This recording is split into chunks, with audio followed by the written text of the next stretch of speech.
उस लिहाज से भी हमने देखा कि প্রধানমন্ত্রী শেখ হাসিনার ভারত সফরের পর তিস্তার পানি বণ্টন নিয়ে সরব ঢাকা, নয়াদিল্লি ও পশ্চিমবঙ্গ। हमने 1996 के गंगा रिवर ट्रीटी के रिन्यूअल के लिए टेक्निकल स्तर पर बातचीत शुरू करने का निर्णय लिया है। পশ্চিমবঙ্গ সরকারকে না জানিয়ে ভারতের প্রধানমন্ত্রী নরেন্দ্র মোদী তিস্তার পানি বণ্টন নিয়ে বাংলাদেশ সরকারের সঙ্গে আলোচনা করেছেন। এতেই ক্ষোভে ফুঁসছেন পশ্চিমবঙ্গ মুখ্যমন্ত্রী মমতা বন্দ্যোপাধ্যায়। ফরাক্কানি আবার চুক্তি রিনিউ হচ্ছে, আমাদের জানালো না। আগে এগুলো নিয়ে ট্রাইপার্টাইট মিটিং হচ্ছে, বাংলাকে টোটাল বাদ দিয়ে। এ নিয়ে সোমবার নরেন্দ্র মোদীকে চিঠি পাঠিয়েছেন তিনি। সেখানে বলা হয়, রাজ্য সরকারকে ছাড়া কেন্দ্রীয় সরকারের তিস্তা ইস্যুতে আলোচনা গ্রহণযোগ্য নয়। যদিও বাংলাদেশের সঙ্গে পশ্চিমবঙ্গের সুসম্পর্কের কথাও চিঠিতে তুলে ধরেন তিনি। শুধু চিঠি পাঠিয়ে ক্ষান্ত নন তৃণমূল সুপ্রিম। এই ইস্যুকে কেন্দ্র করে ভারত জুড়ে আন্দোলনের ডাক দিয়েছেন তিনি।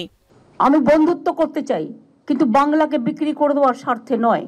তবে মমতার এই অভিযোগের পাল্টা জবাব দিলেন ভারতের প্রধানমন্ত্রী নরেন্দ্র মোদী। তিনি বলেন, ফারাক্কা ইস্যুতে মমতা ভুল অভিযোগ করেছেন, যা পুরোপুরি ভিত্তিহীন। এ নিয়ে খবর প্রকাশ করেছে ভারতের বার্তা সংস্থা ANI সহ বেশ কয়েকটি সংবাদ মাধ্যম।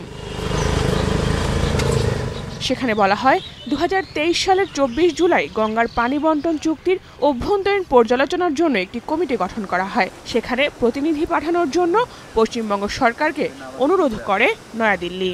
একই বছর 25 আগস্ট পশ্চিমবঙ্গ সরকার কেন্দ্রকে জানায়, সেচ ও জলপথ বিভাগের চিফ ইঞ্জিনিয়ারকে তারা কমিটিতে প্রতিনিধি হিসেবে মনোনীত করেছেন।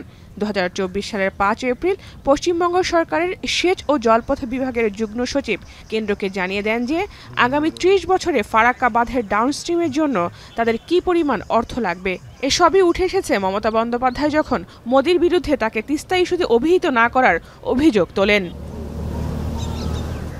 জাহানারা ভুঁইয়া, এখন বিশ্ব। ওয়ালটন ফ্রিজ কিনে অনেকের মতো আপনিও হয়ে যেতে পারেন মিলেনিয়াল।